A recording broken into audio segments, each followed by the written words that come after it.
Siya si Tatay Gregorio na mag-isang naninirahan sa kubo-kubong bahay na ito na ilang taon niya ring pinagtiisan, at sa edad niya na halos 92 years old na ay naggagawa pa rin ang mga gawaing bahay o maging ang paglalakad para makahingi ng makakain sa araw-araw.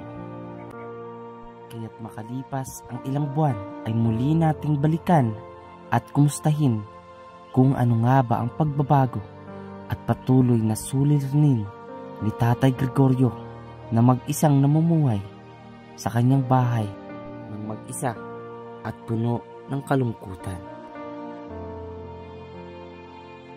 Hindi na tayo na kikilala ni Tatay, mga kalingap. Alam nyo kung bakit? Kasi si Tatay, kita natin yung katulad ng sinabi ko kanina. Ito na po, si Tatay ay 91 na po. 92. Pa-92 na. Grabe niya pong tinitirhan dito po, mga kalingap. Nakaganyan na po. Ito na mga 92 years old, likas na likas pa rin sa kanya. Nakakatayo pa ng straight. Grabe. Tatay! Tay! Sabihin mo sa amin kung anong sekreto ng pagiging malakas mo. Anong sekreto ng pagiging malakas? Oo, ang katawan. Opo. Pag nakahigop ako ng sabaw ng baka, malakas ang katawan ko. Sabaw ng baka, Tay! Kaya't ating pong panoorin ang nakamamanghat na kakatuwang ugali ni Tatay Gregorio sa kabila ng pangungulila at kahirapan na dinaranas niya ngayon.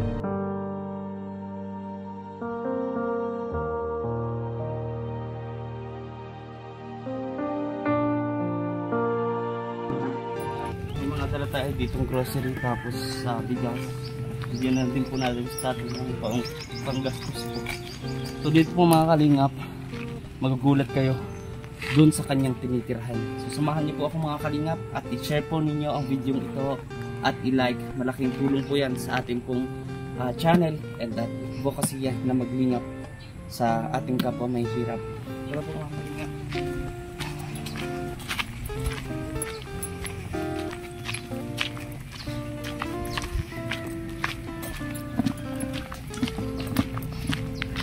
ganito ko na.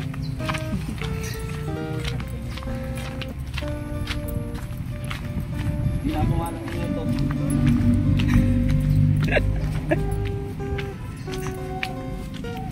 Tayo. Siguro isang buwan nung huli tayong pumunta kay Tatay. Hindi ko alam kung tatandaan pa niya ako.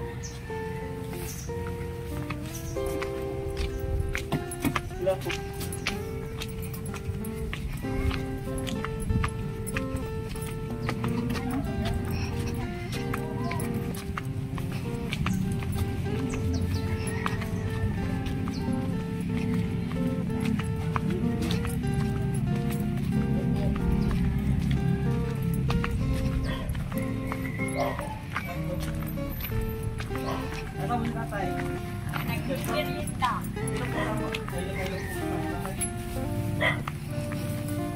Bawi lang ang salo, sir.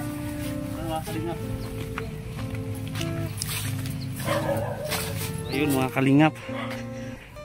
So, kumusta kaya si Tatay? Dito lang po siya nakatira, mga kalingap. Kung gusto niyo po na makita yung larawan ng dati niyang tinitirhan, ngayon po kasi malinis na. Nung pumunta tayo, hindi talaga, mga kalingap. So papakita natin dito, mga kalingap. Ayun.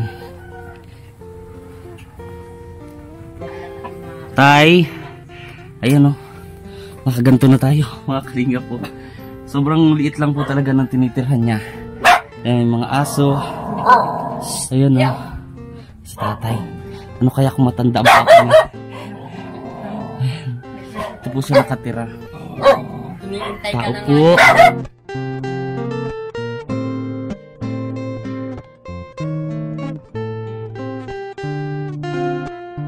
Mga kalingap, Tatay.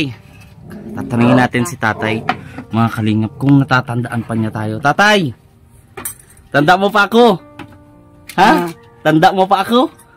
Ay, limot na ako sa katagalan. Hindi tayo nagkita. Ay, maraming Ay, salamat. grabe. Nakita tayo, anak ko. Napansin ko kay tatay, Ama ko. oh, nagtaba si tatay. Ay, grabe, oh. Kain sir ng maayos. Salamat. Ito po yung mga kalingap yung dati po, mag-isa dito si tatay dati, ate. Ngayon, inano ni, anong pangalan niyo po, ate? Emma sir. Makaano-ano ko nga po ni tatay? Apo niyan sir yung naasawa nung anak ko. So ayun po, mga Laging kalingap. Kung malungkot. tutusin, hindi niyo po kadugo si tatay. Pero kayo yung naandito kay tatay para alagaan siya, oh. Ayan. Grabe po noon, mga kalingap. Kakatakot dito, ate. Ano ngayon, wala na po bang ahas dito? Wala naman na sir ako nakikita. Wala na, kasi dati katabi ni tatay, dinadaan-daanan lang siya ng mga ahas. Diba po? Mga cobra. Ayan, oh. Tatay, kumusta ka po? Ay, mala ito. Ha? Naghihintay na lang. Kilala mo pa si Panginoon Diyos. Kilala mo pa si Kim? Kung saan naroon ka, naroon din ako. Yan yung vlogger. Kilala mo pa si Kuya Kim, tatay? Si Kim, Namamasyal sa'yo. yung nagpapasyal sa'yo na apo mo. Kilala mo pa? Yung apo mo? Sila pindas ko. Sino po? Madadala rin ba? Hindi na tayo na kikilala ni tatay, mga kalingap. Alam nyo kung bakit? Kasi si tatay, kita natin, yung katulad ng sinabi ko kanina. Ito na po, si tatay ay 91 na po. 92. Pa-92 na. Grabe. Grabe po, 92, mga kalingap. Ayan, oh. Malakas kasing kumain. Mhm. Sa maghapon, bago Tapos, ako na-uwi, kakatatlong kain. Ayan, oh. Tanghali. Dito po, mga kalingap. Yung kanyang ayan, oh. Saludo tatay, saludo po. O tayo dun sa labas Ayan ako. na. Makukuba si sir. Ay, okay lang po. So, ito po, mga kalingap, ipakita ko po sa inyo yung kanya pong tinitirhan. Dito po, mga kalingap. Nakaganyan na po kami. Kuba na. Paganto na. Sa sobrang liit. Pagtatayo ko ng konti, ayan. Tumatama na po sa ating ulo. So, ito po yung kanyang hinihigaan. Yan sir sa ano. Ayun. Sa iyan. Pero, wala naman na po ba ditong yung mga ahas? Wala naman sir ako nakita na. Yun. Grabe, ang linis na. Oo, kabila. Oo nga po. Araw, ginamasan ko baga, kaya malinis na siya. Ang linis na po talaga, grabe. May Oh, palibot dyan, ginamasan ko, tinamnang kong kamuti, kanggu, San Fernando. ayun, dito po yung naghihiga si tatay. So dito po naman sa na to, nandito Diyan yung may ahas. mga ahas. Sa ilalim kasi may punso na ang ilalim niya. Meron na po. Naku. Ayun, dito po kami nung pumunta kay tatay. Ayan, medyo nakakatakot nga. Tayo nyo po, mga kalingap.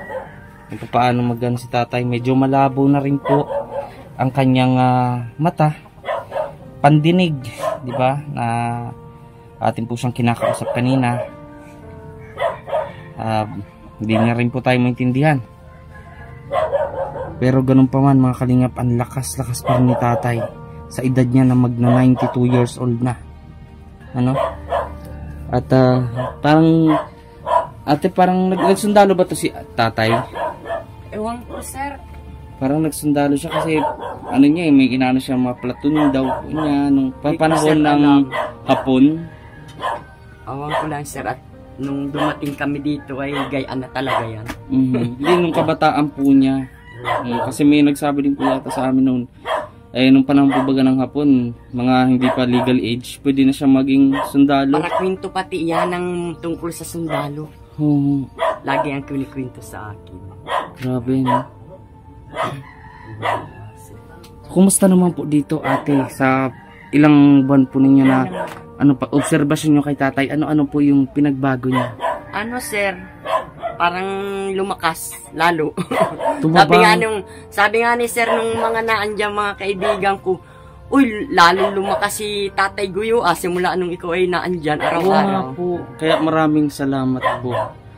kahit ganito mga kalingap ha, kahit anong bigay natin ng grocery, ng pagkain, ng kailangan niya, kung wala naman po mag-aalaga sa kanya ng 24 oras.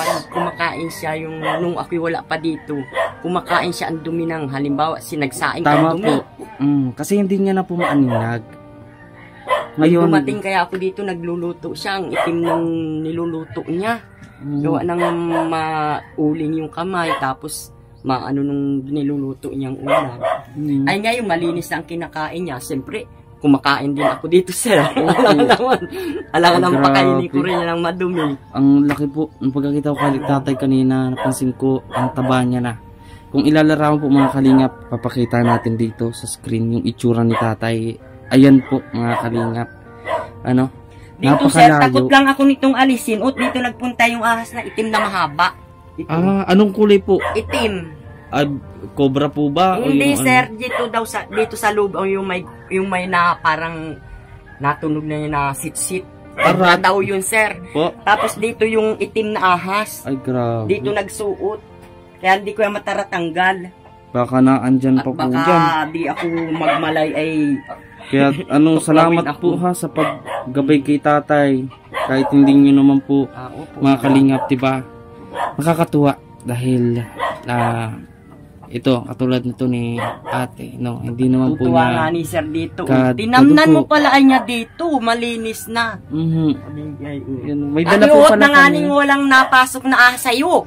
Baka anaking pagdating kong umaga dito, tuog ka na gawa ng ahas. So, mabuti kung di ko nakita yung ahas na malaki. May dala tayo dito kay tatay na pang nila. At may mga aso. Ayan. Hindi kaya po nagagat yan. Hindi naman po. Ayan si tatay, kalingap. May dala tayo dito kay tatay na magagamit niya mga kalingap. At syempre panggastos din mga kalingap. Ayan. Tatay, kumusta tay? Kumusta po? Tay, nakita mo na si Marcos. Tay, hindi ka na tinawagan. Nagbagang kwekwan, hindi ka hapunesa. Okay, ayun. Hapunesa tay, hapunesa? Nanliligaw sa iyong hapunesa? May nanliligaw sa iyong hapunesa po? Hindi ka sa kapunesa, kaya ko yung pasagot, kaya ko yung tirahin. Yung pagpapasagot ko yan. Talaga tatay, may dala ako sa iyo. Ayan dalhin po natin kay kala tatay. Ayun, yung dala natin. Tayo, marami yan tay. Mabigat. Para sa iyo yan. Ay, tulungan natin. At kaya ni tatay sa loob siguro. Sana po nahihiga si tatay. Doon pa rin po sa dati. Ganun po. Minsan dito sa sinumbi niya. Saan po? Dito po siya nagtitira. Dito na lang Justin, no? Ay grabe. Sir, wag magparapasok doon at baka naandun yung... Ay grabe. Yan lang sir. Ang liit po. Kala ko Tay, kala ko kulungan ng manok. Siya nga po malaki pa yung kulungan nga po. Ayun grabe. Ginawa niya yung higa. Ay grabe mga kalingap. Dito lang po nahiga si tatay. Kasi dun sa pinakita kong kwarto kanina, ay kung saan po nandun yung mga ahas. Pero hindi nga po magalaw-galaw kasi delikado. Dito siya nagawa at sabi ko may ahas doon. Dito po, hindi naman po dito kasi malapit sa sapa. Di naman siya. Ayun. Yan. Ayan, may mga dala tayo dito mga kalingap. Ayan, yung dala natin, marami. And then may mga sukal at gatas. Ayan, lagay natin dito mga kalingap. Taas natin, Justin. Para dito lang po siya. Di kaya po matigas po ito? Di naman siya. Tay, nakayuko si tatay mga kalingap. Dito siya natutulog ngayon. Tay, punta ka dito tay Habang nakasya ka po dyan. Aluwag pa po siya dito. Ay grabe. Sige po tay. Ayan marami yan Sige, na natin yan dyan lahat. Ayan. Tatay marami kang konsumo Pinag-ano ko na tay. Dahil Oh. sa kito. Ha? Dahil sa kito, grocery. Grocery? Dahil sa kito. Ang nakakatawa dito mga kalingap kay Tatay Gregorio, ano? Ay yung... Tuki ko yun ay. Opo. Pag nabili ako ng mga halagang Nag-iimbak po si Tatay. 200,000, hinuhos ng 6,000. Oo. Alam mo, mabilis ang pamilya yan. Nakakatawa dito mga kalingap kay Tatay, no? Marunong siya mag-imbak, marunong siya magtipid, mga kalingap. Pero Tatay, grabe, ito Ikaw, lang tira si lalagyan ko ng- Tatay. Lalagyan ko ng Damit mo. Ayun, no? paidlo ka ng kalahian. Ay, dito. Bigay natin. Tatay! May bigay ako sa iyo, Tay. May bigay po ako sa iyo. Ha? Bibigyan kita ng ano? Pera. 1 million daw. Tay. Ay, kasi kung pag nagbigay ng pira, si Pasika Madrigal, hilin ka mo, Rosemary, Ayan, no? mabigay ng, ibigay mo na yan. Siyahin si Tatay, no? Pagador, isisweldo yan. Ganito, ate, ang ano, ang resulta ng mahabang buhay, ang pagiging masaya, 'di ba? Ito likas kay Tatay masiyahin, no? Pero Tatay, tunay ito? Tunay? De. Tunay yan mga ginto mo? Tunay, de. Gintong sina. Ginto. Ayan, may... Pero bak ang gintong natural, pag hinaluan ng maraming halo, ay naitim na ano. Grabe. Nahirapan ako sa tayo natin dito. Ang liit, grabe. Sa inyo po, mga kalingap. Gumawa kaya sir ng higaan niya, grabe. mas maliit. Grabe. Kasi delikado nga daw po dun sa kabila, ano? Kaya dito, si Tatay Gregorio na natutulog. Napakalakas talaga, mga kalingap. Kakabilib ang pangangatawan ni Tatay Gregorio. Sa edad niya na to, na 92 years old, likas na likas pa rin sa kanya. Nakakatayo pa ng straight. Grabe. Tatay! Tay! Sabihin mo sa amin kung anong sekreto ng ano, pagiging malakas mo. Anong sekreto ng pagiging malakas? Oo, ang katawan. Opo. Pag nakahigop ako ng sabaw ng baka, malakas ang katawan ko. Sabaw ng baka, Tay. Yung pala, Tatay, ang sekreto. Grabe, parang masarap yun. Sir at manok. Gusto niya sabawan. Pag binagbilang ko sabaw ng baka, nalakas ang katawan ko. Sabi ni Imelda. Ay, ngayon, Tatay. Imelda Marcos. Tay, di ako nakabili ng baka. Pero gusto ko magbaka ka ngayon. Gusto mo yon? Gusto ko magbili ka po ng baka. Papabilang ko kay ate. Gusto mo yon? Sa akin mo ibigay para alam ko kahit saan pumunta. Si Japan, si Hapon, si ano, mga abroader. Opo, ito Tatay po. Itong 500, makakarating ka ng Bumili, sir. ng Japan. Makakarating itong Japan. Madali akong manligaw. Pagkanay, Talaga si Tatay. mayroon niligawan ako. Ay, ang pagkain mais, mananami. Nambak na ko. Binigyan ko 500. Sabi ko bumili ka ng lahat ng may kanan. Nagbili. Grabe. So ito po, ate. Ate. Magkano ako pinamili 200. Ano kasi? Binibigay sa akin ng 300. Ay, kasi hindi magkakasawa rin tayo. Pinagpaparabubutugan mo si sir. Mamaya naniwala yan sa'yo. Ang kutuwa, sinasabi ko ako. Ate, kasi si Tatay medyo hindi naman po kaya maglakad ng malayo. Kung ano, kaya pa yan, sir. Ay, wag na po ngayon kasi nag-uulan-ulan. Kaya yan, sir. Promise ko sa'yo, kaya yan. Kaya nga po, kaso... Nakakabili pa yan. Opo, ay... Nandun yan, naalis yan dito, sir. Tatay, sa iyo. Pambili mo daw ulam. Pambili ng sinabawang baka. Tatay. Masarap yun tayo. Kahit saan ka pumunta, kahit saan pag ako'y ginambit mo kahit saan abroad, hahanapin kita, mamahalin kita, iibigin kita. Grabe. Chickboy pala siguro ito si Tatay, ano? Parang chickboy ito nung kabataan niya. Meron pa pong nanliligaw kay Tatay. Tatay, may nanliligaw po ba sa inyo? Meron po. Ako kahit pangit akong lalaki. Ay, hindi naman po. Ang mistiso nga. Kahit ako pangit na lalaki, iniibig ako ng magaganda kasi marunungan niyang dumali, marunong niyang mahal, marunong niyang umibig. Sana all. Grabe. Yun mga kalingap. At sa mga hindi pa po nakakaalam, no, yung kanyang misis ay wala na po. Pali, siya na po ang naandito. Ayun. So, ayun mga kalingap. Meron din pong anak itong si tatay, dalawa, kaso namatay na din po yung isa. Kasi, at yung isa ay matanda na rin, kaya hindi po hinahanap ko anuhan. Bigyan mo ako ng parabag na sili ka ng mama. Mama. Alam niyo po mga kalingap, mama. Napakabait talaga nito ni tatay. Malakas ang pangangatawan. Pero nung last year ba yun o 2 years ago, nakita po sila ng Team K Boys, si Kalinga Prab, hinatid si tatay dito sa kanyang bahay. Tay, oy, salot. So, yun po mga kalingap, at syempre maraming pong salamat sa inyo pong lahat na pag-suporta sa ating YouTube channel.